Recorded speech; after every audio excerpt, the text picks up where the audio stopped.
So, welcome back to Third Age Reforged and to another battle replay and to another custom scenario, another one made by Tommy. Now this one, I was actually a part of the first attempt to run through this and we got very close to the end before, unfortunately, the host crashed. We could have probably limped across the line if it had been anyone other than the host at the time, but unfortunately that was not the case. But this is a rerun of it and we know that it, well, I know anyway that it works and should be quite competitive because I was part of it up until the very end last time. And again, this is another layered scenario really, in the sense that the first engagement is going to take place between the Rohirrim and the elves defending the settlement out here. So this is going to be a relatively large population centre for the Rohirrim. I'm sure that such a location can be found on a map somewhere, and that would be the name of this one. And a large Isengard force from the south is going to be marching on them with a little bit of support from Dunland, but the main Dunland army is also approaching from the rear. Now they are going to be ambushed by a fairly hefty force of elves within these trees, and obviously that's going to be very, very damaging for them. But of course Dunland's approach and the full force of Isengard from the front means that while initially the open space means that the cavalry of Rohan and the elves and also the damage they can do with their ranged units will be very advantageous and should do quite a lot of damage to the attackers on the approach, eventually they will be forced to retreat back, and hopefully they will have done enough damage and save enough units by then to be able to hole up in this, which is going to be the final stand, a palisaded settlement in the back corner of the map.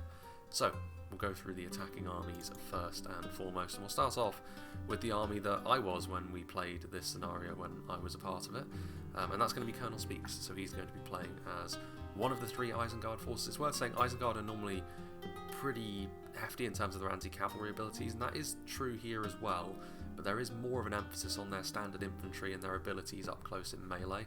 Certainly the cavalry is going to be buzzing around them and giving them a bit of a hard time. Now we know that the Uruk-hai Reavers are a capable unit when it comes to doing damage in melee to cavalry units, but not so much when they get charged. They're also going to be very vulnerable to stuff like horse archers from the Rohirrim, and any archers from the elves will rip through these leather-clad Uruk-hai. A very important unit for screening because of their enhanced mobility in comparison to the pikes are going to be the guards of Orthanc, not only because of their spears but also because they're a very well armoured unit. So those self-same horse archers from Rohan and foot archers from the elves, which are going to be so dangerous to a lot of the army really, even with the shields and armour that standard units have, the guards of Orthanc are of the threshold where they're going to be able to withstand an awful lot of punishment from that sort of unit. But of course they're going to need to screen off those very dangerous lancers that the Rohirrim are known for as well. The Uruk-hai infantry are going to be the backbone of the Isengard force that is coming from the south. Of course, when they get into melee, they should be able to outperform the Rohirrim in a straight-up fight in terms of infantry. The issue is going to be whether or not they can get their support units around, and whether or not they can avoid getting charged by the Rohan cavalry and the Elven cavalry, actually, which is also present on the field.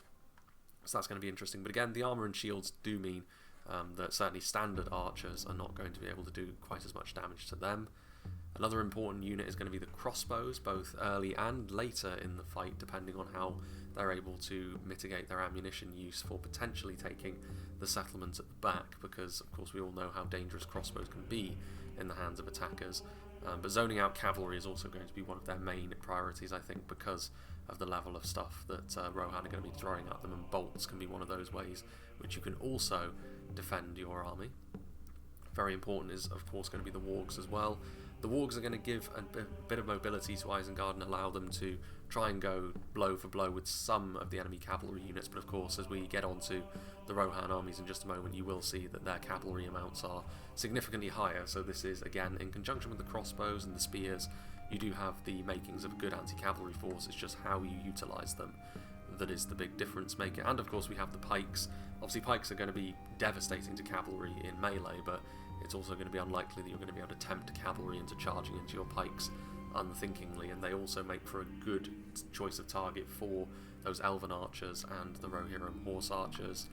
Something that Rohan will be worried about, however, are the champions of the White Hand. 1-to-1, they are very, very dangerous, capable of dishing out an awful lot of damage, and also a unit which can actually do some good damage off the charge themselves. So the Rohan infantry is not completely out of the woods when it comes to that sort of damage being reflected back onto them, but it will be a little bit more challenging for Isengard to use their cavalry in that way, especially when you consider there's more warg riders back here as well, purely because they're going to have to use theirs in a little bit more of a defensive capacity, you would suggest. We've got the Nazkai at the back, another example of Isengard's infantry force being maybe a little bit more robust than the Rohirrim's overall. So Isengard want that foot-based slog, whereas Rohan are going to want to try and pull them apart with their cav and do enough damage to them to the point where they can hold the fort at the end. Uruk-hai Berserkers as well. I mean, armor piercing is not necessarily the most important thing against Rohan or even Lothlorien, but it is still useful, of course, and then there's just the straight-up damage that these kinds of units are capable of dishing out. Single unit of Uruk-hai Archers as well, just to be able to trade back and forth at long range, and also another unit that you can use to try and answer Horse Archers in this situation. Some more Guards of Orthanc pushing up around. We have the Trolls, of course. Again, when it comes to that late game fight, if the Trolls are still up and running and mulching their way through the settlement, that could be a concern for the enemy. But they're also a unit which, if you can get some good charges off, or just damage them to the point where they're not too impactful in the late game, that could be really key. And then the Isengard Ballista, of course. As far as an artillery piece goes, it's probably the most reliable high damage artillery in the game. Combines the accuracy of a ballista with the damage of a catapult, albeit it is still limited a little bit more by the firing line that they have in comparison to trebuchets and catapults, but also potentially important when it comes to breaching those palisades later on. Of course, initially not so much, but later on the Rohirrim do have a walled fortress that they can defend. We have Turumbar EC, who's playing as another Isengard army. These are all pretty similar in the sense that there's a big line of Uruk-hai infantry being the spine of the force and what is going to be, making the difference early on, you would say. There's some Guards of Orthanc in support, Uruk-hai archers and crossbows offering a varied skirmishing force, albeit probably not as varied as what we'll see from the defenders. Uruk-hai pikemen, another unit of the Trolls of the White Hand, who could be one of the more important units for Isengard when it comes to trying to finish the Rohirrim off, but obviously they will also be a choice of targets if they are left unattended. More Warg Riders with their sort of ramshackle glaives.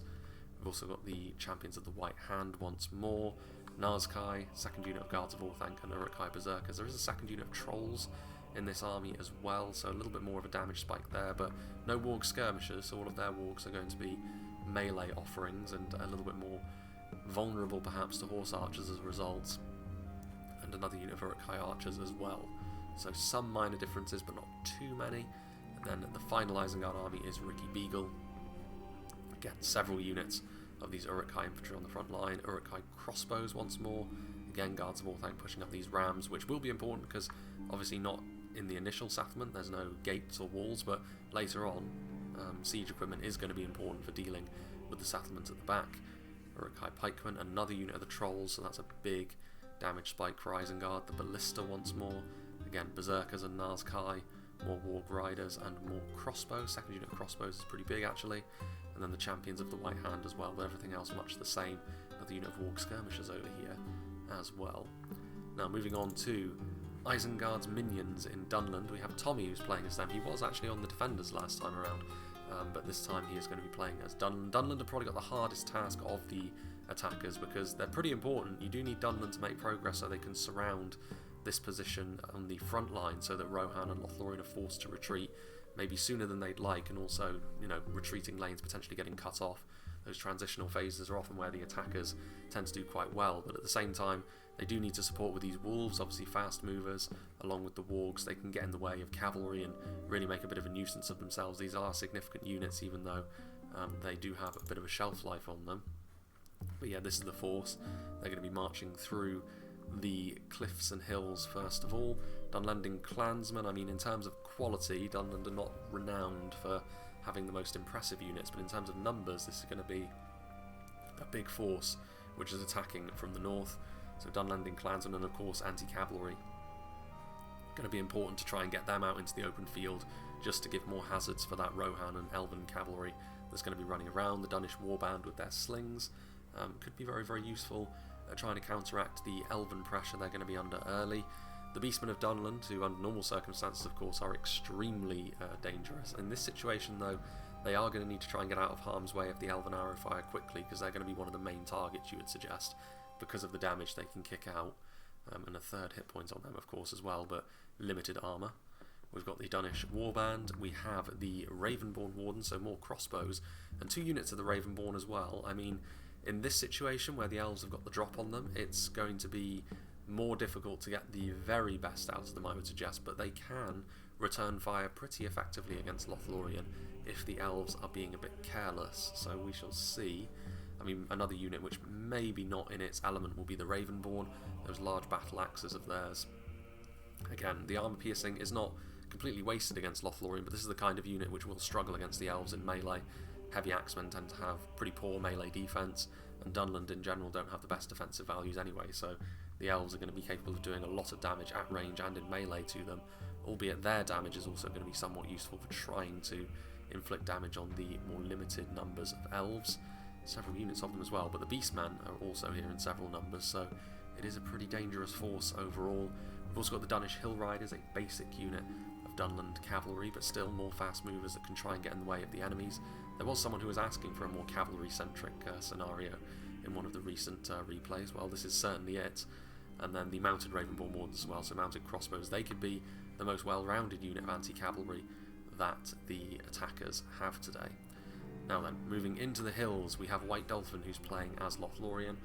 Now, we're not going to be able to see a huge amount of the Lorien army in the hills, I don't think, because a lot of them are going to be hidden. We do have some Lorien spearmen and some Lorien bladesmen with their grey cloaks, and Lorien archers as well, already in place. And of course, poison projectiles can play their part against the Dunlanders as well. Certainly, morale could be an issue if they don't escape from these hills quickly.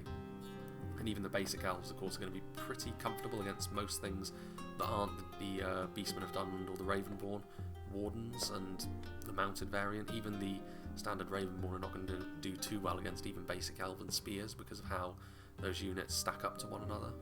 We've got another unit of Lorien archers here.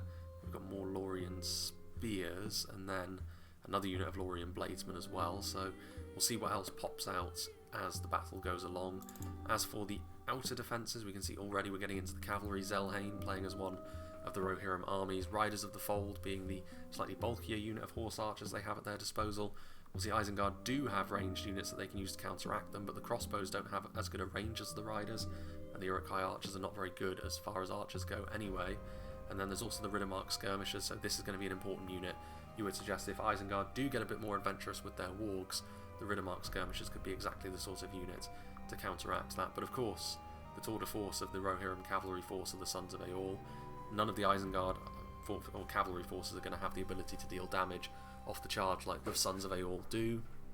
Obviously they can go toe to toe with anything. The champions of the White Hand might still have the edge over them in a one-to-one melee fight, but it's not going to be one-to-one. Rohan's cavalry force is definitely going to overwhelm, and they're going to be trying to get those good charges off as well.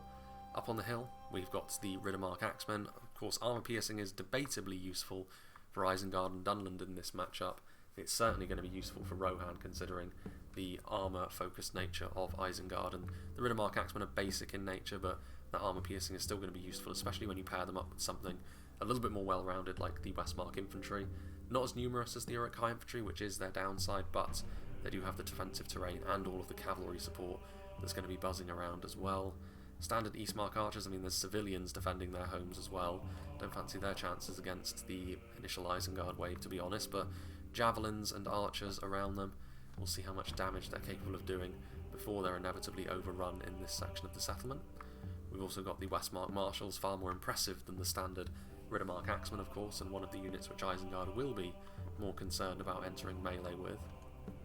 And then the Medicel Guard as well, obviously very good javelins, very good in melee as we've seen, and going to be very important for Rohan's chances here in the battle overall. And over here, I mean, it's a good defensive position over here. They've got plenty of scope to use their javelins and their archers from units like the Helmingas.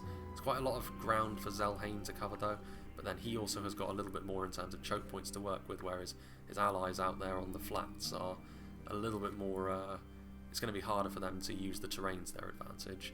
Westmark Spearmen guarding the passageway up, Riddermark Axemen, and then we've also got more of the Westmark Infantry and a Dwarven Catapults. There are some dwarves present as well as the elves, and they're in a good position, so Isengard don't have a monopoly on artillery. We also have CBE Craft 811, he's going to be playing as another one of the Rohan armies, again civilians defending their farms. They're going to be backed up by professional soldiers, however, with the Westmark spears here. Shield Maidens, obviously these thrown projectiles for Rohan are also going to be a big deal. Isengard may have the edge in terms of brute force in melee, but if the thrown projectiles around them are able to influence the fight enough, Isengard will still struggle there as well, especially when you consider there's a bit of armor piercing to go in as well. More riders of the fold. You can see how much cavalry there is just in behind these relatively thin front lines, but the cavalry is still the most dangerous part of the Rohirrim army.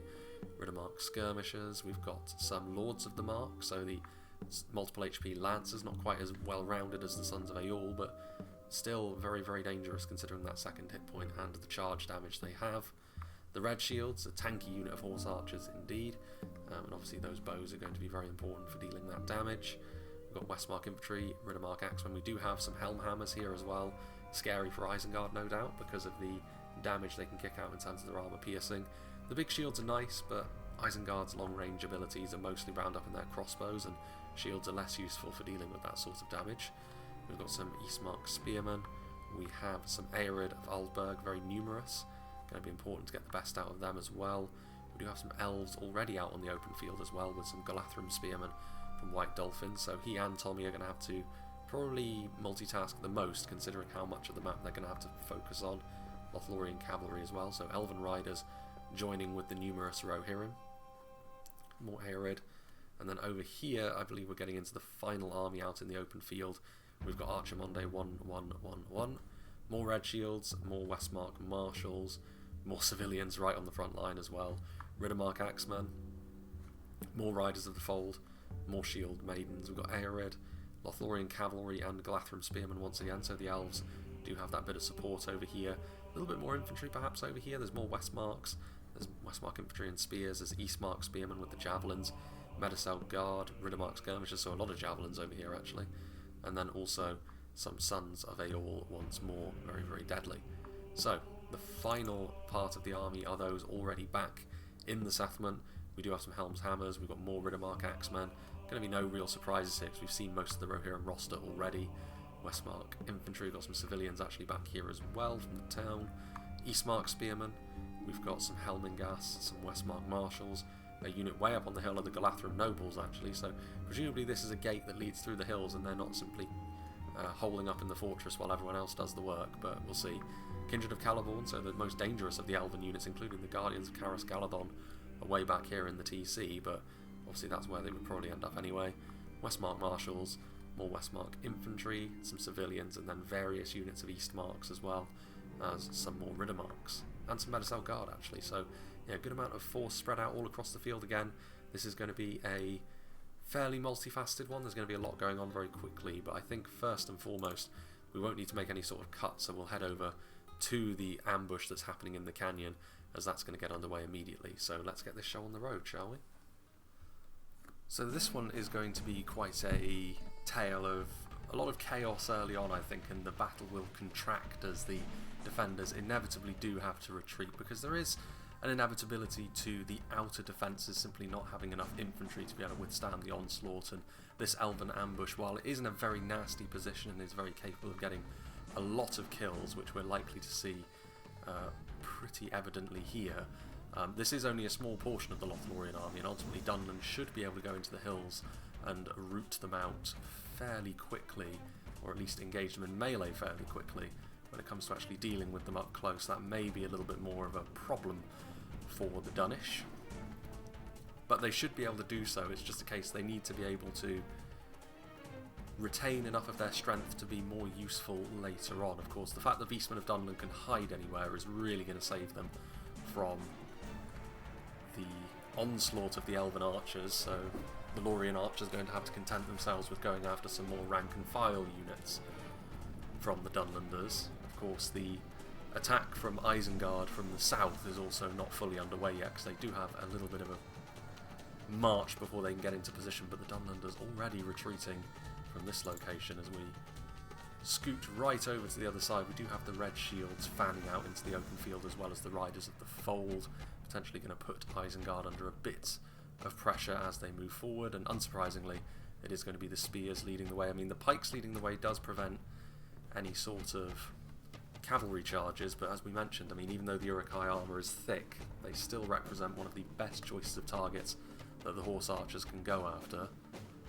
They, along with the wargs, are particularly vulnerable to Rohan's style of cavalry warfare.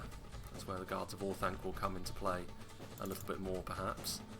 And further into the middle, we've got Ricky Beagle's army moving aggressively towards the hilltop position of the initial defences, and the Isengard infantry going to collide with the civilians who have been pushed to the front. Chivalry might be dead in Rohan after all, and standard civilians, of course, going to be absolutely no match for the mighty Uruk-hai infantry in a close-up engagement.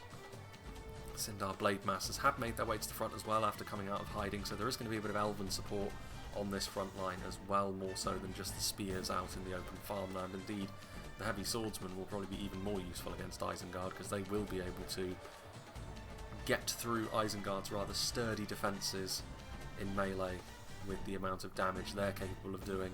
And Isengard going to be making their way up here as well. The Dwarven Catapult firing away actually into the Isengard armies further afield. Eastmark Spearmen, not the most damaging unit of javelins, but in this sort of situation they can be very, very handy, because of course that armour piercing is going to be super useful at mitigating Isengard's defensive advantages. Uruk-hai infantry and Guards of Orthanc. Again, the numbers will be what really sets them apart here, because the Westmarks are relatively even with them in terms of what they offer in melee in a slightly different manner, but there aren't as many of them. That's where perhaps the Riddermark Axemen do come into play. However, again, more armour piercing that can be used to good effect. And then we've got the wargs over here who are fanning forwards. I mean, the warg riders coming forward very, very quickly, but immediately getting burnt down really by spears and by archers as well. I mean, I can understand why the wargs are being pushed forward, because it does bottle up the cavalry a bit. The cavalry does need to maintain its position behind the lines as a result of this, and it gives the infantry a bit of time. But you saw how quickly the wargs can be massacred in this situation, and they are charging in. They do actually land the charge, but they ended up all dying. The routing actually ended up not being too much of a problem in the end. So there we have it, the first instance of cavalry getting involved. Meanwhile, the expeditionary Dunlander forces heading into the hills, they have actually utilised some of the beastmen of Dunland. You can see actually how quickly they've been whittled down as well. Obviously one of the most obvious choices of targets for archers, and the Karen Amroth Staff Masters are a really awkward unit to face in melee. They're not the most damaging unit by any means, very low damage scores, but they've got huge melee defense values, and that's a problem when you're talking about a force like Dunland for the most part, who rely on a bit of savagery in melee and numbers as well, because in narrow corridors like this they can do really, really well. But that's again where the slings come into play, so again, good interplay, and also crossbows also being utilised, having to be utilised early. We've also got some of the Lothlorien cavalry bottling up the Dunlanders from simply fleeing the valley early. They're going to need to secure their position before they can move forward effectively. Ravenborn Wardens being pushed up the hill again. Partly out of necessity, you do need to fight your way out of this situation as Dunland as best you can, but they are going to be losing some elite tier units. This is actually the general unit as well, so if they're super unlucky, the Elven Archers will be able to pick them off as well. But again, these Lothlorien units here on the hill, there's only so many spears, and that's what the crossbows are doing. I think trying to soften them up enough to the point where a unit of basic Dunnish warband are going to be enough to deal with them. You can see over here as well, this unit of Lothlorien spearmen getting overrun by Beastmen and Ravenborn. Again, not necessarily the most efficient kinds of units to use, but in this situation just brute strength is necessary to try and finish off the Elven units as you see them. So they've still got some ammunition here, White Dolphin. He needs to try and use as much of that as he possibly can, because that's really your trump card against the Dunlanders, and if you fail to utilise it all, that is a real victory for the wild men, to be honest. Meanwhile, we do have the Isengard forces still bottled up, and the elves are now taking the lead on the front line. Indeed, the civilians have been pretty much completely destroyed, as you would expect. Uruk-hai Reavers pushing their way to the front as well. Riddermark Axemen in response to that. Two units who do a very similar job indeed. Yeah, Reavers and infantry. Eastmark Spearmen being pushed in as well, so they should be able to hold this front line for now. Again, there is a limit to what the resources of the infantry are going to be able to do for the defenders here, but it's all about trying to get those kills as best you can. Westmark Marshals coming onto the front line as well. This is an even stronger front line with the Westmarks of all descriptions, and the Marshals, one of the units which is going to be capable of doing a bit more damage to the Trolls, although even then, Trolls of the White Hand are really going to be one of the sticking points for the defenders. They really need to try and deal with them as best they can. More open field for Isengard to have to deal with over here, and it turns into a rather labyrinthine affair through the village here. Setting yourself up as Isengard correctly in this advance is going to be very important, because failing to cover one of your angles means that all of that Rohirrim cavalry can pour through and potentially do some devastating damage. Guards of Orthanc are on the front line, unsurprisingly. Colonel Speaks pushing his way to the edge of the map and is going to concentrate his forces here. Concentration of force may be the way to go against this kind of Rohirrim defence, but even then you've got Elven support, got a bit of damage coming in from the Uruk-hai archers. Riders of the Fold going to be looking to try and do the business as well. I mean, the Westmark Spearmen will be able to hold initially, but against this kind of advance there's going to need to be more infantry, and the cavalry is going to need to get involved as well. They are going to need to try and find these gaps, because if they turn this into a pure infantry fight they're in trouble, and the cavalry is going to be less useful later on when they retreat to the keep at the back. Saving grace perhaps is the fact that one of the Isengard armies is lagging behind a little bit. Rohan quite happy to maintain their position there. Meanwhile, back over here, what is the progress that Dunland are making against the elves? Lothlorien archers, presumably having used up all their ammunition, now being pushed into melee, should be able to finish off a single unit of Dunish Warband. Again, sheer quantity of kills is going to be the important thing for Lothlorien here. Some Lothlorien bladesmen at the back as well. I'm not sure necessarily what the thinking is here from White Dolphin. I mean, I suppose this is an instance of having to multitask quite a lot. We did mention at the start that Lothlorien and Dunland are going to be the two forces which initially, certainly Lothlorien actually, because the Dunland Wolves have not yet activated, but they've got the whole battlefield to worry about, whereas Isengard and Rohan are very much in their own compartmentalised engagements. But I have to say, I think there's room for improvement from what Lothlorien have been able to do in terms of damage here. Lothlorien bladesmen are fleeing. I think Dunland have done a pretty good job of managing to fight their way out of this ambush fairly fast. And there's actually a few dead elven horsemen over here as well, who presumably tried to charge in earlier on, and it didn't really go very well by the looks of it. They may have been able to reveal the beastmen, and that did result in a few more kills, but generally speaking, maybe not a particularly impressive haul from Lothlorien, which is going to put the pressure on the rest of the battlefield really to try and take up the slack. It's not as if they haven't done damage to Dunland, and indeed Dunland will have been bloodied pretty significantly from this, but we are now getting to the point in the battle where Dunland are going to be able to start marching out of the valley, and that's going to put even more of a time pressure on the Rohirrim trying to hold on to the front line against the Isengard march from the south. Still reasonably well fortified over here. Uruk-hai crossbows getting dealt with though. Again, instances of that happening, Rohan will want to see plenty of that. Crossbows and trolls and high-end units, which they won't want to be seeing when they're holding the keep at the end. One of the dwarven catapults is on fire. Are they going to hit? No, just missed. We do have Galathrim riders now, and there is a good opportunity to advance from this side. 30 Galathrim riders with the Silverthorn arrows, Warg riders, even champions of the White Hand aren't going to be like going up against them. And they do have the Rohirrim in close support also. So again, that mobility.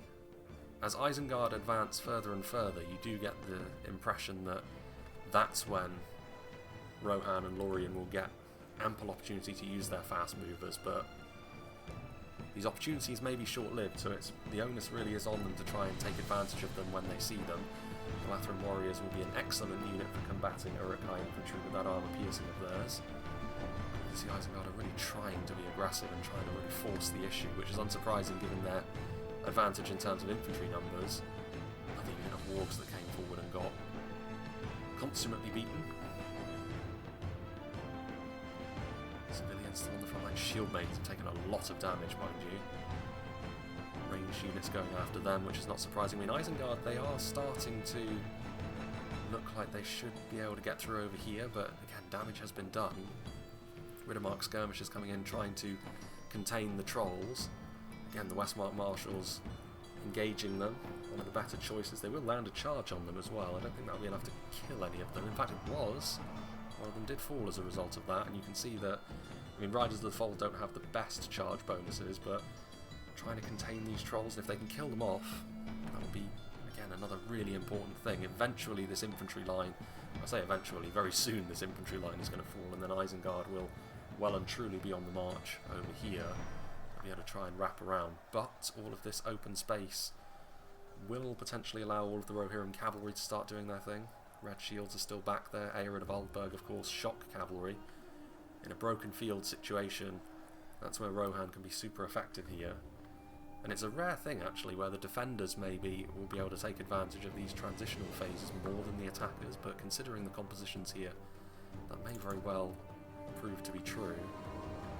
Still got a unit of staff masters over here, which, I mean, given the situation, that's a tough thing for Tommy to have to try and deal with Dunlanding clansmen, and yeah, this is the way to deal with them already. The blueprint was clear from the staff masters on the other side of the canyon. The Dunish warbands, slings, are their most effective unit, and they've actually got a pretty good shot on them as well, so again, more good work from Dunland being done. Now trying to clear away what remains. The Ravenborn here, we can see the other path through the high ground. I mean, the Lorien Bladesmen and Staff Masters effectively fighting back to back at this point. Bladesmen shouldn't do too badly against the Ravenborn, actually. All of the Ravenborn's strength being bound up in their attacking capabilities against armoured units. So the Bladesmen could do okay, but the issue is going to be when the Ravenborn Wardens get into position. The bolts may well be able to clear them off pretty quickly. And the Dunlanders using their ranged units to just as good effect. Well, actually, no, looks like the Ravenborn are out of ammo. That could be something which comes back to haunt Dunland, I suppose, the fact that they don't have any more ammunition, but I think the great hope there would be that Isengard will bring the heat when it comes to stuff like crossbows. Westmark Marshals and Eastmark Spearmen doing quite well. This more raised and fortified part of the initial front line for Rohan, maybe unsurprisingly doing the best work. Warg Riders still there. Riddermark Skirmishers are routing, so the Wargs and the Champions of the White Hand managing to do the business against one of the Rohirrim cavalry units, but pursuing the Galathrun Riders is probably not the call to make. Wolves are still hiding, but they will come into effect as per the rules once Lothlorien are completely gone from the canyon, and at this point maybe time is the best resource that Lothlorien's initial ambush is providing them, because as soon as Dunland escape into the open field, that's where any good gains that Rohan are able to make here will start to become not sustainable. Again, Uruk-hai infantry, but having to deal with the best axemen that Rohan and Lothlorien have to offer, so that's going to be painful for Turumbar, certainly. Say it's been... neither side is really being domineering at this point. Both sides have had their good points under they all moving forward. I think the defenders will be pretty pleased though, because as much as their infantry line is going to start to struggle in locations such as this, the Riddermark Axemen being given a task they can't possibly hope to complete, but again, it's all going to come down, I think, to how well the cavalry can be used in this big open space in behind the initial town and fields. So the use of those javelins there. Medicel Guard, I mean, they're probably not going to be able to hot-foot it back to the settlement, to be honest. They're going to have to just try and dump their javelins and then get into melee and hope for the best, but javelins against the Uruk-hai Berserkers, that's another important unit which Rohan will be hoping to deprive Isengard of. Come the red shields, again not the most devastating of charges. The Sons of Eorl will be able to provide that. One berserker goes flying. At least that's a sign that the charge did land. Civilians, which presumably were routing and returned, just going to get in the way of Isengard from securing the ground that they have currently taken. So now they've escaped into the open field. I mean, Medicel Guard, another volley of javelins coming forth, a second of them, Shield Maidens just throwing as many of these projectiles as they can. I mean, the Medicel Guard, they're getting a fair few of them, but now they're going to be surrounded on all sides. They will eventually fall as a result of this as well, especially with the nearby presence of the Nars Kai. Over here, Colonel Speaks is making progress, but elsewhere the situation is slightly less cut and dry. The Galathran warriors taking pressure from the pikes and the trolls now. I mean, they will do okay against the trolls just by unit type, but they're going to need more reinforcements. If they intend to stay here, the Westmarks should commit themselves. That's going to be a good charge though. Plenty of room for the Lords of the Mark to wind up there and getting some good damage onto the Uruk-hai Berserkers. The 3 hit point monsters, you definitely want to be dealing with them as best you can. Horse Archers renowned for their mobility, but getting up onto the high ground here. Oof. Pretty brutal catapult hit there. I mean, we've not seen the catapult be super effective, but this could be their time. Getting Turumbar's army down as much as possible is going to be pretty vital. Up here in the hills, meanwhile, still got the Karen Amroth Staff Masters. They are surrounded, but still proving to be that speed bump for the Dunlanders, but not for much longer, and as soon as those wolves start moving, we'll know that these Staff Masters have finally fallen, and they are going to get completely surrounded, which will completely blunt their melee defense, which is their unique selling point after all. So there we go. I think in terms of dealing with the damage the elves could have chucked out, I think Dunland will be pretty happy with that, but maybe in terms of the time it's taken for them to do the business, maybe less so. I mean, you have to say as well, actually, that over here, a combination of the Rohirrim and the elves have actually been victorious against the Isengard force, but then this is probably the most extreme location to try and attack into for the Isengard forces that were over here. And there's only one unit of Eastmark Spearmen now holding on to the front line. So again, another example of those mixed fortunes. More damage from the catapult. You don't want to be hitting the elves, of course. Depleted though they may be, they're still very, very important. I mean, Dunland's presence on the front line is going to be needed, you would suggest, in order for Isengard to be in a fit state to try and tackle the rear keep. Mark skirmishers in position to use their javelins as well. They've got their axes drawn at the moment though, so I want to be doing something about that because they're taking arrow fire as we speak. Isengard have managed to secure this position over here, but as we said, this is the moment where in a broken field situation the cavalry can be a nuisance. The Sons of Eorl have taken damage, having been active for a long time in this battle, but again, it's all about just trying to whittle down Isengard's strength as much as possible. Still trolls left alive as well, but heavily bloodied from Colonel Speaks, having been in melee with axes and cavalry buzzing around them. The ballista, haven't seen that in action yet. That will be a very useful thing for knocking down a few palisades and potentially doing a bit of damage to the defenders that still wait. I mean, at this point, what do? The wolves have now been activated. They charge forth. Their presence would have been very useful for Isengard earlier on over here to try and help counteract the Rohirrim cavalry and the Galathran. Sons of Eorl, they do charge in. Lance is down against the Wargs. I mean, the Wargs won't mind that. I think their goal here is to simply try and bog the Rohan cavalry down. Mounted Ravenborn are there.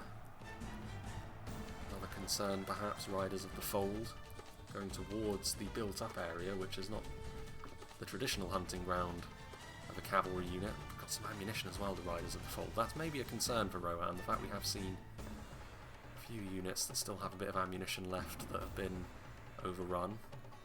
Units now being retreated from the front line. I think the significant thing is the Elven units that were victorious against Ricky's initial force being salvaged. A few other units of the Rohirrim as well. Again, it is a wide open space. I mean, these Westmark infantry appear to be going the wrong way in terms of getting back into the settlement. So Also some wargs from Tarumbar as well, so at this point there's a lot spread out. The Helmhammers need to not just be stood around with a great big target on their heads, because Rohan will be or Isengard will be all too happy to get rid of what they would view as the most scary Rohirrim infantry unit. Perhaps even over the Medicel Guard because of their survivable nature and defence when it comes to holding that rear keep. The interesting thing here is the fact that Rohan do have a unit of Medicel Guard and a unit of Riddermark Axemen still over here.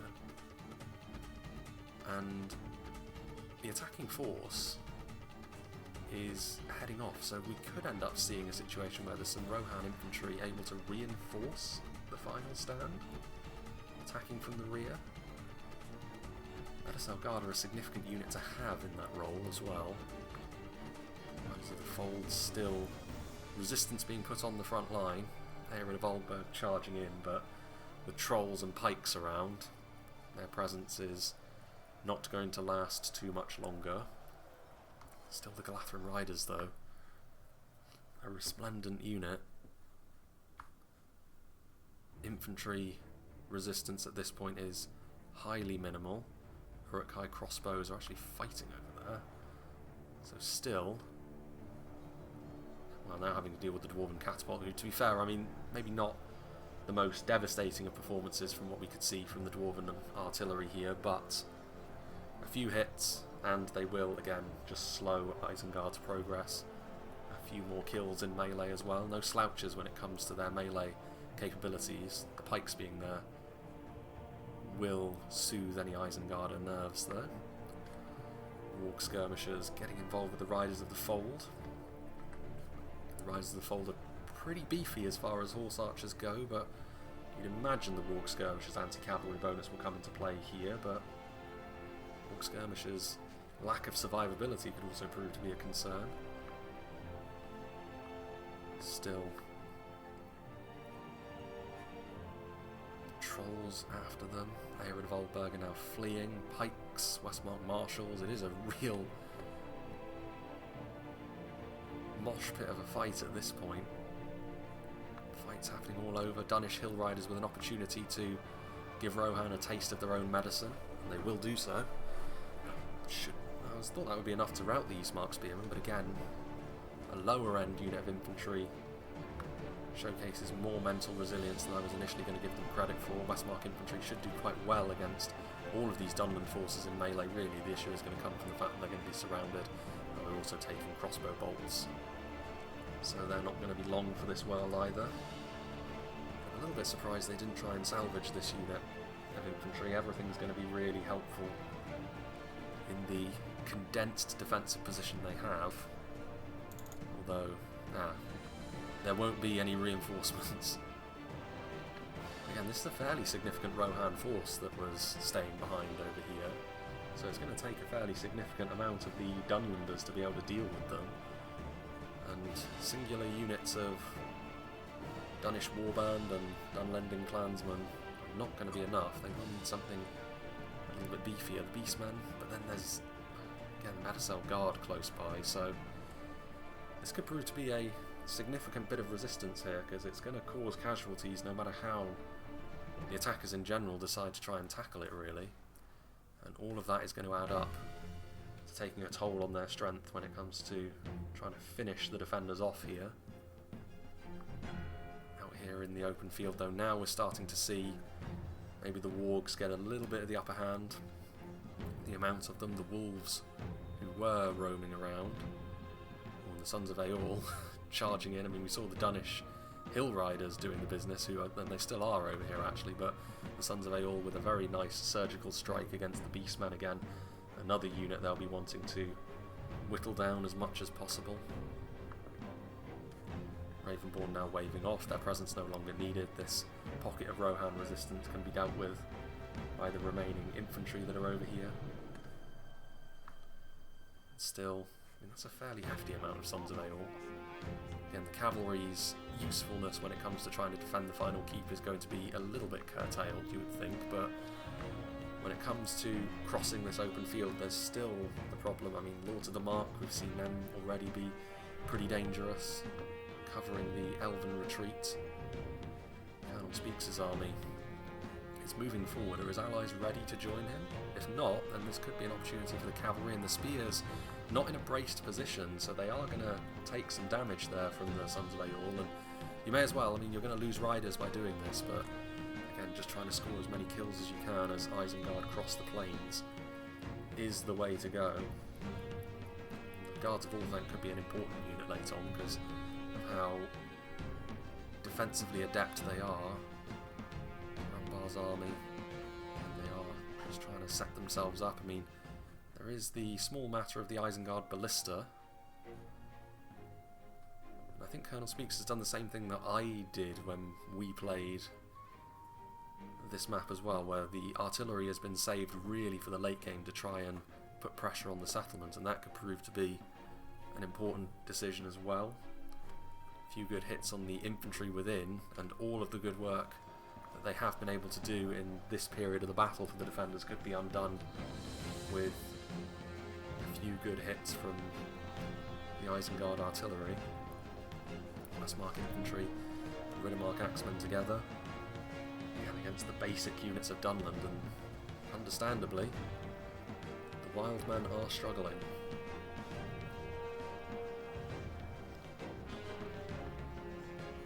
Guard, I mean, they are guarding the other positions, but there's no real need to, because I don't think there's any other attacking forces. I mean, this is the best way to try and deal with this situation, I suppose. The Ravenborn Wardens with their crossbows, and indeed that'll be why the Medicell Guard are behind here. You don't want to be taking that damage from the crossbow bolts and penning them up on the hill and trying to shoot them is going to prove to be more efficient perhaps than throwing the dregs of their infantry at them.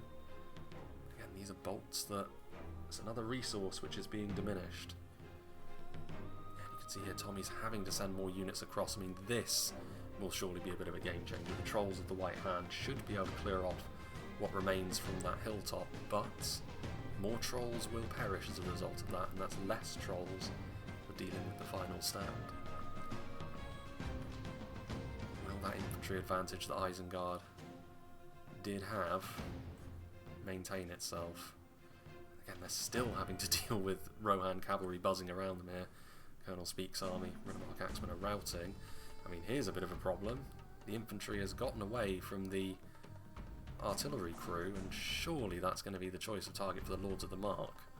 That would be a massive scalp if the Lords of the Mark are able to get them. If they're able to see the target, I mean, this is only going to last for so long for CBE Craft. I don't know where he's going. Now he's turned around. Go on. Surely this is it. Oh no, the Wolves of Dunland are going to screen for them. It was, again, like I said, narrow opportunities are going to make themselves apparent for the Rohan cavalry. And when they come, you've got to take them. And that was an opportunity, a big opportunity lost. If the Ballista goes on to have a big impact on the final fight, that could be an absolutely devastating miss of an opportunity for CPE Craft there. There is another Ballista as well, so they're not completely stumped if they do lose that artillery piece, but having to deal with two Ballistas with a bit of crossfire is a very different proposition from only having to deal with the threat from one singular direction. Javelins, now in range of the Ravenborn Wardens, doing the business against them. Again, if you can use all of the Javelins at this point, because surely there's, as soon as the Trolls arrive, you're not going to be able to use those Javelins anymore, so you may as well dump the ammunition, even if it's against something lowly like the Dunlanding Clansmen. You may as well fill your boots in terms of kills. Although, is that the last of their ammunition? Looks like it could be with their weapons drawn. Westmark's Eastmark archers here, just for numbers. Another unit of Ravenborn Wardens trying to arc their shots as well. I do wonder if the attackers are going to get things underway in the keep. I mean, I think they are, based on the time that's left. It's going to take quite a while for Dunland to not own, or Dunland and Isengard to finish off the Rohirrim over there, and then get their units all the way over here. So already the walls starting to take pressure. Of course, palisade walls are very easy for artillery to knock down, and the Isengard Ballista always hits its target when it comes to this sort of thing, so peeling away the outer walls not really going to be too much of a problem. As far as the defences are like in here, I mean, relatively narrow. Good overwatch from the position at the back, and the town centre is where the choke points are narrowest, so it is going to be a punishing road. Helmhounds as well need to be careful, because if the wall crumbles, a follow-up bolt is going to hit them square in the chin, and that's something they could do without for sure. Moving forward now, everything being sent in. Beastmen of Dunland, Ravenborn as well. So at this point again, it's just a case of trying to... There goes a general. Lords of the Mark out in the open field. And a nice hit on Ricky Beagle's general there, as the palisades start to be worked over.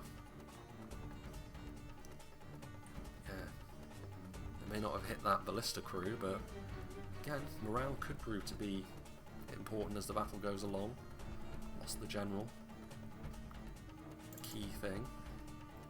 Dunland, meanwhile, again, this force over here, the cavalry able to find this Dunland detachment, charging into the Ravenborn, doing a lot of damage as well.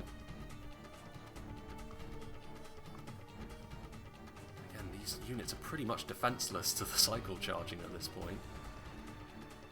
So this is an opportunity to really fill their boots in terms of kills. Padding out that kill count for the Cav, and the Cav has already, as you would expect given the scenario's nature, been pretty important for both sides, but Rohan able to squeeze as much value as they possibly can out of their heavy horse. That's going to be really, really vital for them. I mean, the Beastmen of Dunland, the fact they can hide means that as soon as the Sons of Aeol leave their vicinity, they do go back into hiding, so it's actually going to be harder for them to get a charge off against them, but you can finish off the Ravenborn and worry about the Beastman later. Somehow I doubt that, announcer. Over yonder, meanwhile, yeah, the Trolls addition to this front line should help hasten the demise of the Rohirrim last stand over here. Peeling off these axemen from the front line to maybe try and deal with a few more of those riders. Oh no, they're routing. Of course they're routing. Look at the situation they're facing. Still, the fact that oh, and that's unfortunate. That's what I was worried about. Those Rohirrim behind the walls. It only takes one bolt to crack through a damaged section, and then the two follow-ups are going to hit what's ever behind. Again, the fact that these Rohirrim are over here, I mean, these Dunlanders would be over helping out against this unit of Sons of Aeol, which has managed to do the business, really. Again, they're going to get another charge. Again, it's only against Dunish Warband, but like I said, quantity of kills really is the important thing. The more they can get, the better it will be for them. And then over here, Isengard continuing to bombard the palisades. Yeah, get those east marks out of there. Some buildings just in behind also getting damaged by the Isengard harpoons. Do have Helm's hammers over here. What does Colonel Speak's going to do? Then he opened up one hole here. I mean, they've left all the rams behind, but they don't really need a ram considering the ballista's presence, although they might need one over here.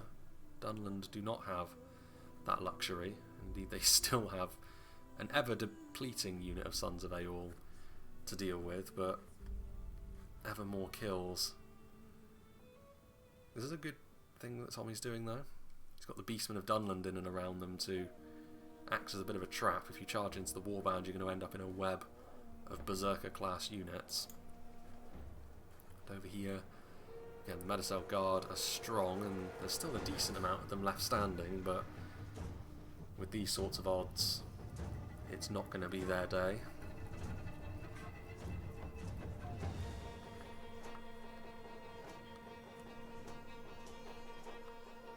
There's a unit of Westmark infantry that did retreat from the front line, and just trying to get efficient kills as and where they're able, which is fair enough.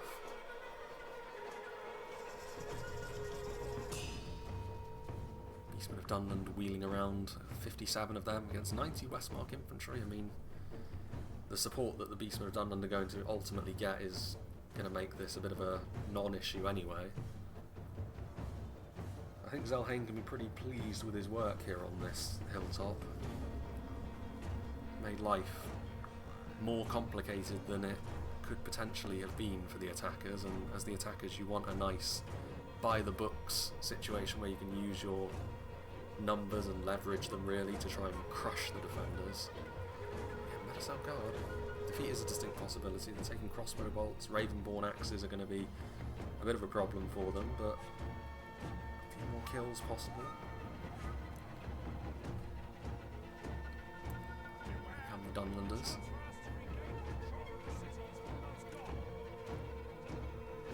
I mean, you're the attackers, so you have all the time in the world as long as your army's still standing. Classic announcer bug. The Beastmen are actually going to get polished off pretty well by the Westmark infantry. A good display of their strengths. More units, I mean, they're going to still be here, still alive, and still require some Dunlanders to deal with them. The Trolls are here as well. I mean, the Trolls were taken off the front line and now they're back again because they realise that the job actually isn't done.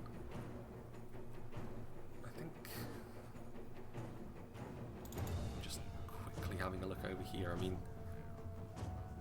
arrow towers, still cavalry, so the Lords of the Mark over here doing the job that the Sons of Aeol were doing on the other side, albeit they're staying in melee a little bit too long with heavy axemen. We've already seen the Lords of the Mark be very effective in this fight, of course, but for defenders the margins can often be a little bit slim.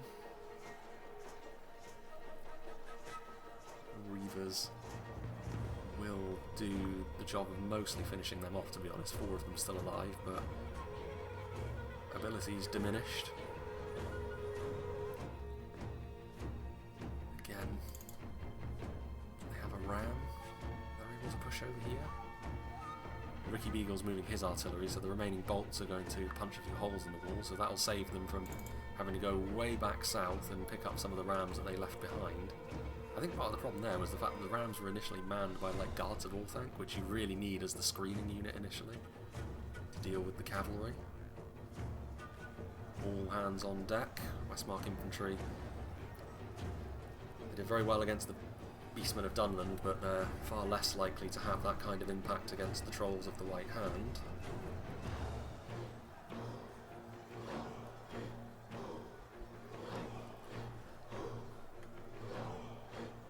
Bloodied though they may be, and that's pretty key as well.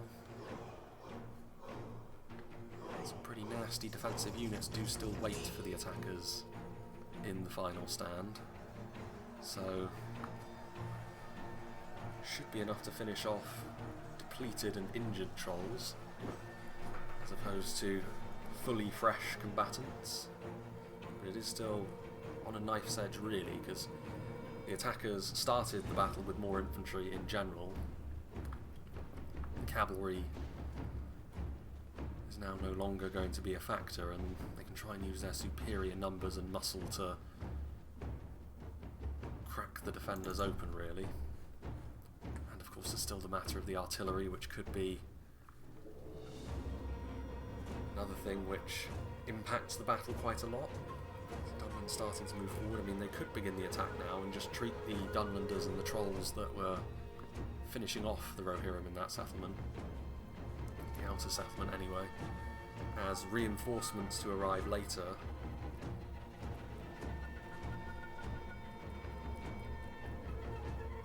And yes, palisades, not the most resilient walls.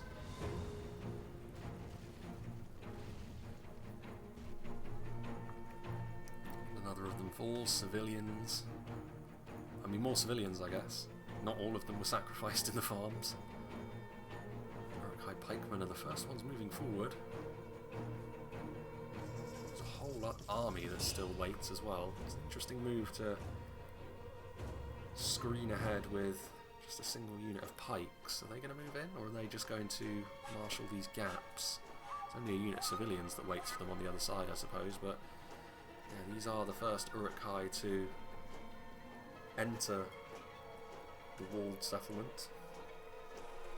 Civilians will immediately try and jump on them, but the pikes should be able to set up a decent enough front line for this. Another section of the wall falls. I think Ricky has used far more of his ammunition thus far than certainly... What's going on over here? Surely... Was ammunition used earlier on that I simply missed? There's still an Isengard ballista crew of 79 apparently. I am not entirely certain where they went. Are they back here? They must be back here, surely. Unless they phased into the cliff. Pikes? What's happening here then? Oh, there they are. I mean, I guess now the issue is that they're going to need to move in through this one gap and try and get these archers and javelins off the walls, because normally you could just crumble these walls, of course, but it's entirely possible that the ballista was used earlier on and we just completely missed it. A lot going on in battles such as this, I suppose. Ooh, this is going to be pretty gnarly.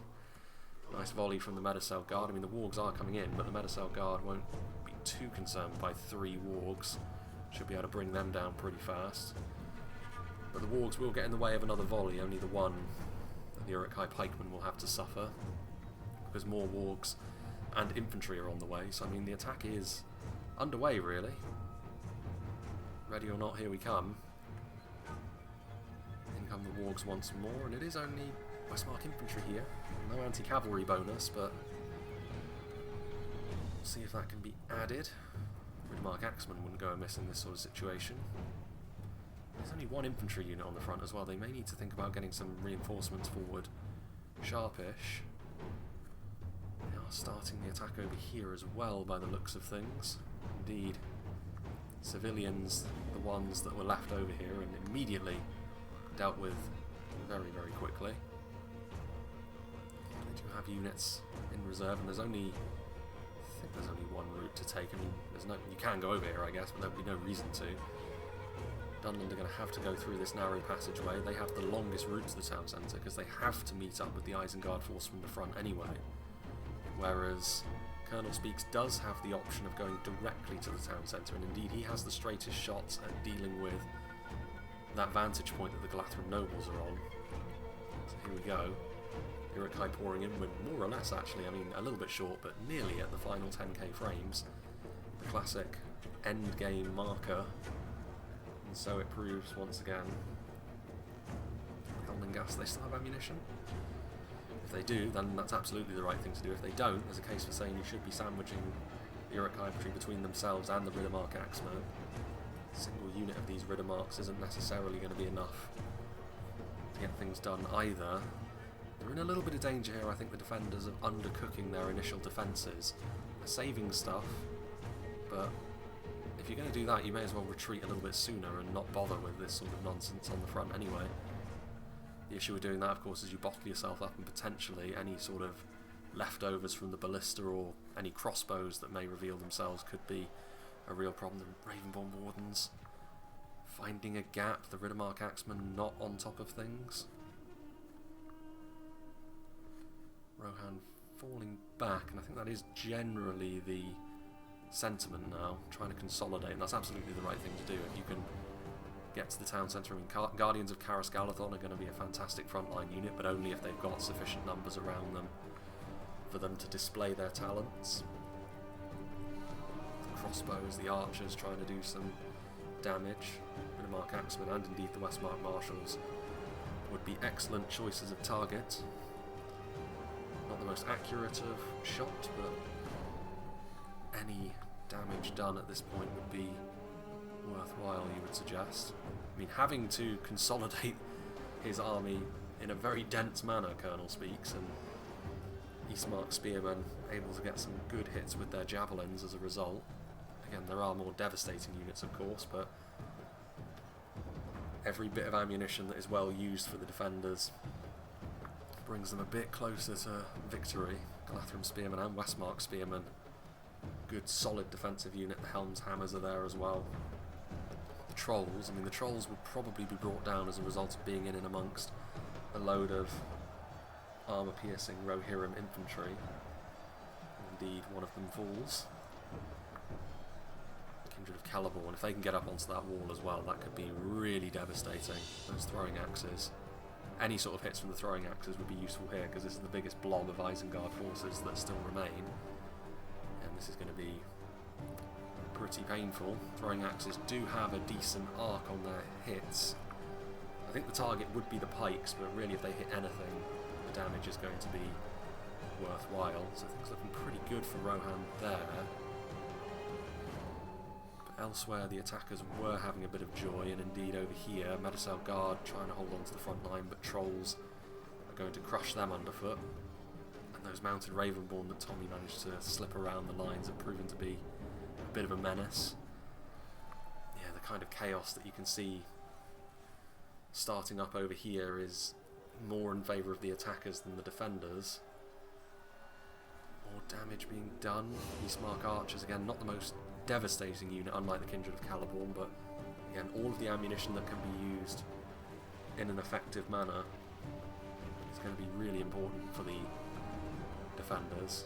Going into the gap, and I mean, to be fair, there is a decent defensive force over here, which is showing Isengard's backs to those archers.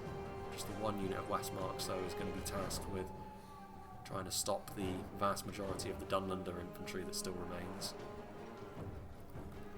Further back, Eastmark Spearmen holding on to the road that leads to the town centre. Still the best of the Elven units still remain. Galadhrim nobles up on the hillside. Kindred, how much ammunition did they use? Was it enough? I mean, maybe. I mean, Colonel Speaks' army is struggling over here. If they can fully finish this army off, it really does set the defenders on the path to possible victory here. Certainly the Helmhammers have been the centrepiece of this defence. I mean, there are Nazkai in there as well. You can see their white helms, which will mean there's ultimately less of an opportunity for them to do the business. I mean, civilians, one of the better uses of civilians in all fairness, because at the very least they've now penned Isengard in. Don't know how effective they're going to be, but of course they're just here to buy time for the Westmark Marshals, who will be far more effective. And yeah, good engagement this, and the final troll does... oh no, not the final troll, there's still one more at the back. Eastmark Archers could actually surround Isengard from another position over there, and there are Riddermark Axemen over here, but Colonel Speaks may need a little bit of support from his Isengarder brethren, who are ultimately going to be victorious at the front gate and wall. Still a small matter of these crossbows, which are going to be a problem. I mean, this is again a unit of, or some units of Rohirrim infantry, which are ultimately cut off, and the key is just going to be seeing how many kills they're able to get.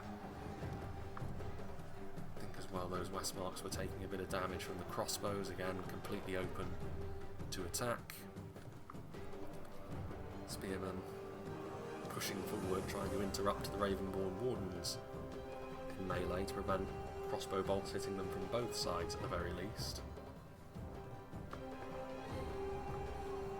I mean, this force over here is struggling on the front. I mean, the Shieldmaidens are no slouches in melee either, but certainly it's the axes from the Westmark Marshals which are proving to be a problem. They're going to need to send more forward. I mean, again, the trolls are there, but they need more numbers around the trolls at this point, because they must be pretty weary. Helmhammers and Guardians of Karas Galadon. I mean, Isengard are having to use a lot of their resources now.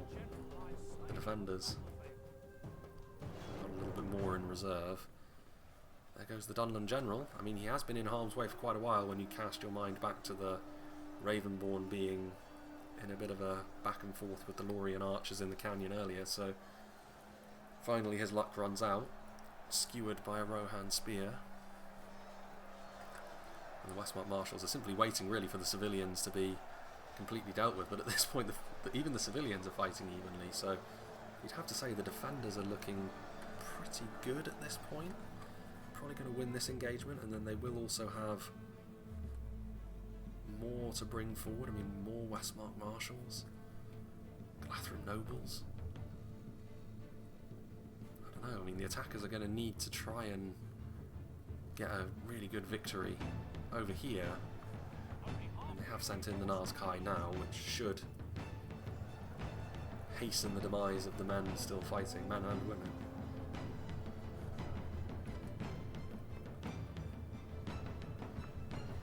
And then Ravenborn Westmark spears. Doing quite well actually now that the crossbows are not harassing them. Again, just another speed bump which the attackers can ill afford at this point, you would say. What do they have left? I mean, even still, cavalry, 2 Galathrun riders just charging in and getting the occasional kill against the crossbows, making life trickier for them. Isengard reinforcements are now arriving, including more trolls, which is pretty significant, because the Helm's hammers will have been largely depleted. Berserkers are also on the front line now as well. The Westmark Marshals piling in, do damage against those Uruk-hai. But are we going to get another unit with a good vantage point? The Helmingas, some javelins as well from the Eastmark Spearmen, so again, good conservation of resources, but again, the units at the back here, we're always going to have a bit of ammunition for the defenders.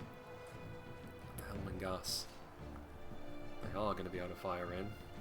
A nice clear shot as well into arriving pikes and Nazkai. What have we got going on over here? Champions of the White Hand. I mean, it's all well and good having them, but I don't really know if there's going to be an opportunity to be super useful. And yeah, the Guardians of Caras Galadon should absolutely be committed over here, I think. It basically slams the door shut on the attackers from this side completely. And that also opens up really the only option that the attackers truly have, which is to just go hell for leather and go for the town centre at this point. Push everything forwards. But the thing getting in the way of them doing that is this one unit of spears which is still standing in the way. And the longer they last, the more time it buys for the defenders to shore things up elsewhere. The Galathrun nobles are still providing overwatch. There's still good quality elven units ready to go to the town centre. Helmingas, I mean, in come the champions of the White Hand, but there are spears in the way. Anti-cavalry, something that Rohan usually want to see less of on the battlefield, but at this moment they're glad they've got some of it. I mean, in particular, though, the Guardians of Caras Galadon will absolutely demolish wargs that just sort of bump into melee and hope for the best.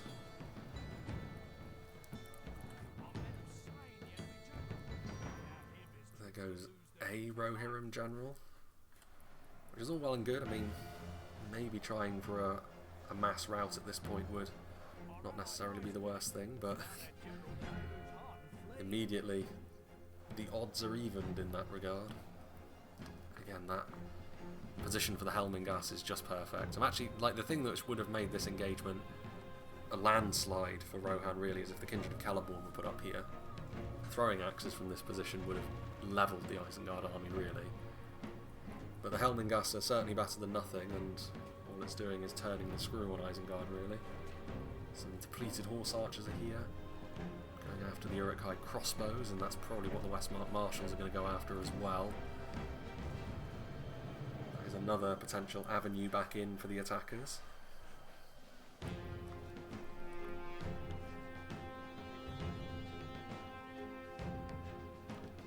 Now, still fighting, backs to the wall. They're wavering now, the Westmark Spearmen, but again, buying time is one of the most valuable things that many of these defending units have been able to do so far, from the Lothlorien units in the canyon early on, right up to now where these Rohan spears have just been getting in the way, making a nuisance of themselves. I just don't think that the attackers have got the quality anymore. If it comes down to just a straight up slugfest against the Helmhammers, Galathrun nobles and the like, I just don't think they've got the quality to deal with that now. Still taking losses over here. Westmark Marshals burrowing into the Isengard position. Anything that isn't a Berserker or a Nazkai is really going to suffer at the hands of those axes, and even those two units aren't going to like the shape of this engagement particularly. trolls did arrive, but not in the kind of numbers that were necessary. And now the other unit of Westmark Marshals, which was in reserve, a little bit depleted in number now. Champions of the White Hand moving in, but it's a difficult thing to charge through a gap in the wall. Can't really get a clean charge off, and you can see very quickly when the Guardians of Carascaladon turn around with their pikes, the wargs start to melt away.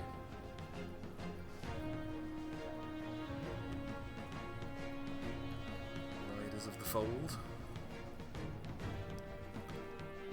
firing a few shots in. Remains of the crossbows, they're going to be silenced by the Helmingas, or the Helmingas just going to get into the main engagement. I mean, 4 crossbows, I suppose. It's not the most devastating force. Depleted Guards of Orthanc, everything being thrown in at this stage, but Helmhammers have come across. I mean, the town centre is largely... I mean, there's only one unit defending it, really. Well, 2. The rest are all concentrating their forces around the advance. I mean, at this point, I don't think it matters. Like, the attackers can try and rush the town centre, but the defenders are just going to have too much left to be able to turn themselves around. Nazkaya here, it's a scary unit, but bloodied, and there's only one of them. And then the trolls probably going to be the last things left standing over here.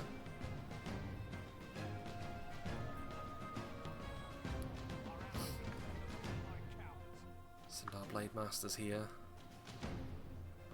So, I mean, they only need to leave behind a few good quality shock infantry units. The Westmarks and the Sindar Blade Masters will do the job against these trolls. Everything else can be reconsolidated in the town centre and go after what remains of the attackers, because I mean, at this point the battle is a bit of a foregone conclusion, really. Riders of the Fold doing yet more damage. Actually, none of those pikes fell as a result of those arrows. Uruk-hai armour in full effect. These guys still have ammo? I'd assume they do. Yeah, they do. Into the Caliborn don't, by the looks of things. Briefly saw their swords drawn when we flew overhead. And that's everything from Isengard over here. So now, what remains of Isengard and Dunland. The Ballista does still have some ammunition, albeit Ricky Beagle's used up a fair amount of it already by knocking several holes in the outer palisades.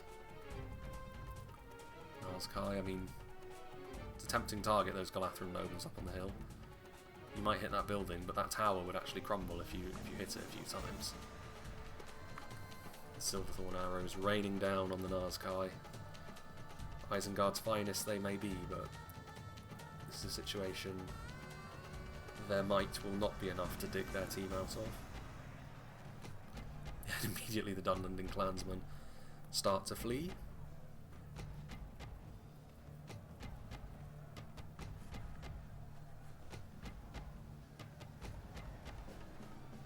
Sindar Blade Masters, Riders of the Fold just taking a few pot shots as well.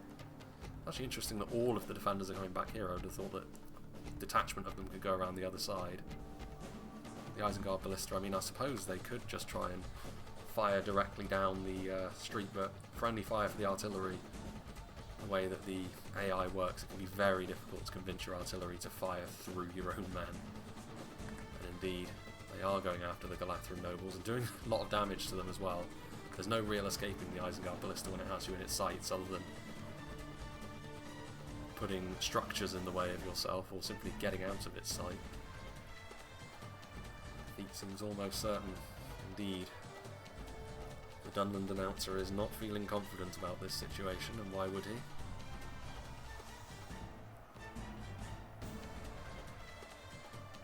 In come the rest, the Ballista now out of ammunition, so being sent in, which of course is the green light for the Silverthorns to start their reign of terror once more.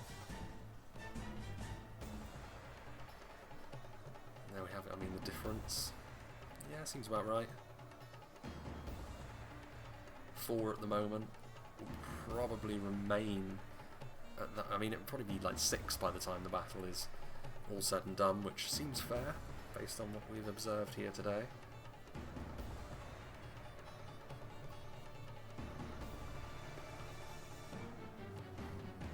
The Ravenborn Wardens, I mean, that's something. I mean, the Dunland skirmishes we've seen earlier on and now, and they have actually surrounded them. A detachment of Rohirrim has attacked from the rear. But as we were saying, like, the Dunland skirmish has done a pretty good job in this fight.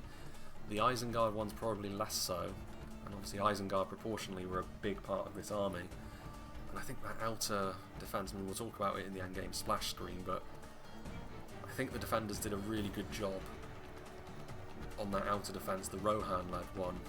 Not only with the cavalry, as I suspected would be key, but also their infantry positions actually did reasonably well too. Largely as a result, you would suspect, of the support from the horse archers and the throwing projectiles Rohan have, because numbers-wise they were obviously very much outnumbered, but Isengard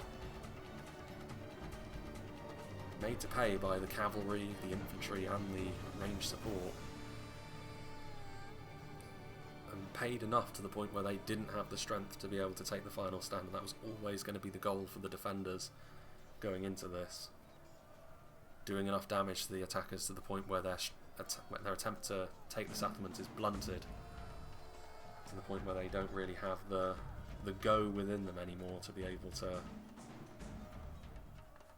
take the settlement down. I mean, there's still something fighting on this front line. Are they Nazcais? Yes, there's one. He actually did manage to kill off an elf before he fell as well. He only just got bloodied as well, but there he goes. And there we go. Yes, 6% the difference. And there we have it. A defender victory. Once again, actually, it's been pretty popular lately for the defenders to be victorious. And considering Rohan's, not the most natural siege faction. In fact, in terms of siege battles, Rohan probably have the most distinct drawbacks to most factions in the game. But of course, this little bit more of their speed, in the sense that there was plenty of opportunity to use their cavalry. Erkenbrand is a Rohirrim, so he turned traitor, and not for the better by the looks of things, considering how this battle went.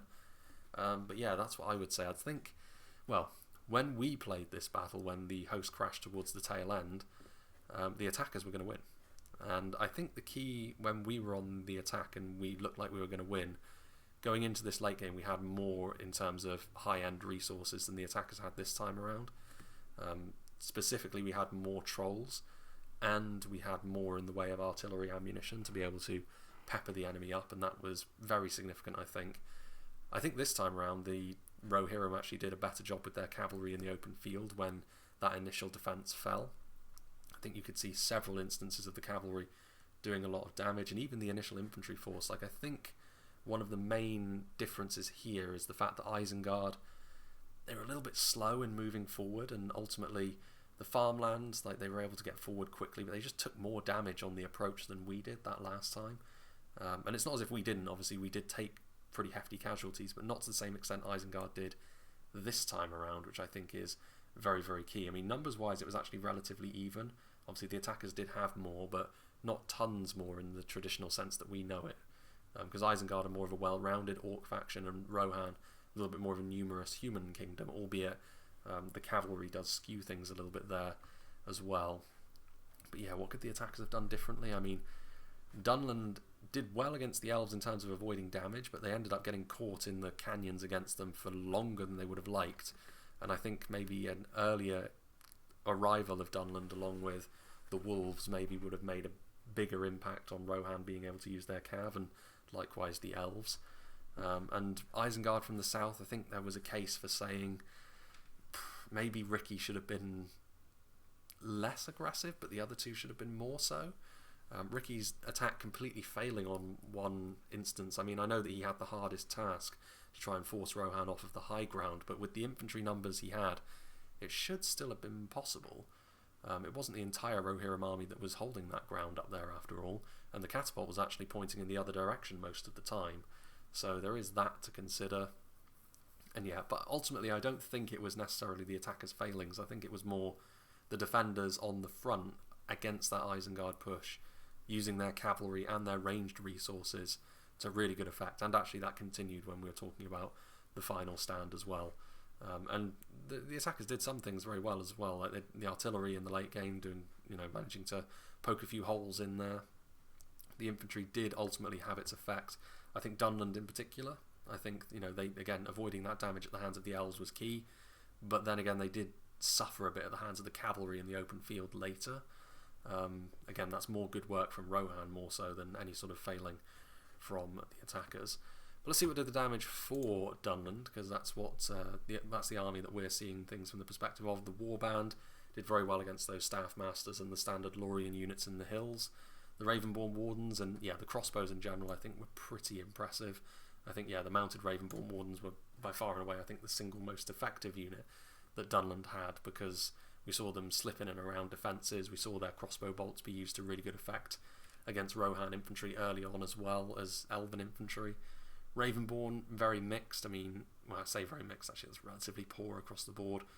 Wardens doing well, Beastmen of Dunland doing okay. Berserker class units are always going to have that safety net of having several hit points, but again, maybe not able to lay down their effectiveness as well as they can do. The Hill Riders actually were a bit of a hidden gem as well. For a basic cavalry unit they got some good kills, but for the most part it was the crossbows. The Wolves, when they did arrive, did force the defenders back, but their presence was sorely needed earlier on in the fight, I think, for the attackers to really take advantage of them, because they could have got in the way of the cavalry. You saw what they did to the Lords of the Mark after all. But there we go. A scenario that I would have liked to have shown the version that I was in, because obviously it does showcase that I'm actually playing the game these days. But I think in many ways I think this was actually probably the better version to use. I think we were maybe just like, it was around the 10% mark I think we were going to be victorious by when we were running the scenario last time as the attackers. This time it's a little bit closer, and it only really became apparent that the defenders were going to be overwhelmingly victorious when we saw Colonel's army start to fall apart. And that's another point actually. Colonel only having one hole in the palisade proved to be a pretty big problem for him. If he had a bit more ammunition and had two, he could have maybe utilised his superior numbers, and the very nice positioning of the defence maybe wouldn't have come to pass. Again, just something else to consider. But big thank you to Tommy for making this one. Long may these continue. Big thanks to all the players for being a part of it and making it possible as well on the second run through. As for what's coming up next, I have a map from Medexa, made in cooperation with the Womb Raider, I believe, which is a dwarf and dale defence against evil factions, in a similar vein to the Womb Raiders maps that we saw before this one. And then there's a few set piece maps as well that we have seen before. Thranduil's Halls is coming up, Firenabel, the Harad capital, is coming up, and then of course all of the backlog is going to be cleared as well. So to people like Thanatos and White Dolphin, don't worry, I am going to get to them, but these new scenarios and new maps will always take precedent. And I do hope over the winter to be able to get back to 2 videos a week to try and clear some of that backlog, but that will only really happen when we get to the other side of November, I think. Winter time is a little bit quieter for my line of work. Anyway, enough of my rambling. Big thank you to Tommy and all the players once again. Hope you enjoyed this, and I hope you'll join me for whatever is next.